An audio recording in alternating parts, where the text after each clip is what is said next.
Chinky, tatanong ko na rin to. Minsan problema ng mga mag-asawa din, fidelity o baka nilalapitan masyado ng babae.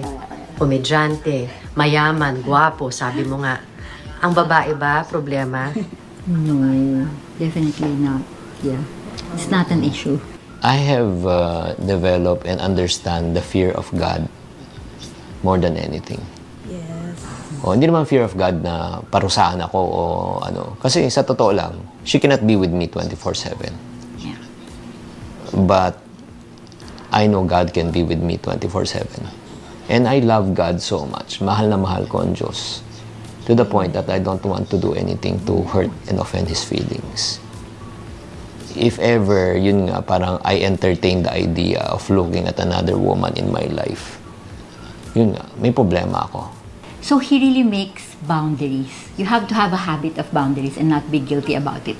Like for example, like simple, like when he travels, because he really travels a lot. That's why I homeschool for 18 years, because we wanted to be with him. But when he has a talk that he has, kunyari may mga overnight, ganyan-ganyan, he doesn't do that without me.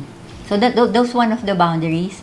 So pagkasama ko, saka lang siya nag-overnight. Yung mga ganon. Or for example, may mga friends na gusto magpahatid alone. Mga simple lang yan. Na babae. Na babae.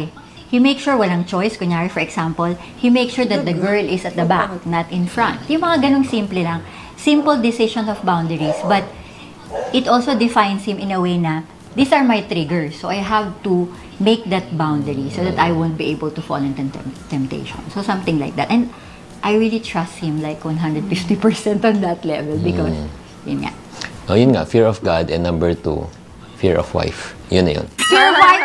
Hindi naman fear of wife, love. Thank you, that was beautiful. Fear of God and fear of wife. Yan. Loko di ko talaga si, yung live kasi ni Kuya Chinky, napanood ko siya sa 700 Club before.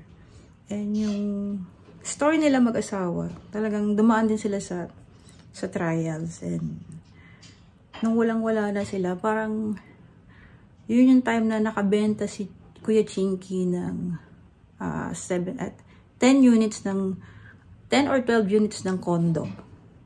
Yun yata yung kanyang first million. And na-mention niya na if na ma-reach mo yung goal na 1 million, madali na lang yung second million mo.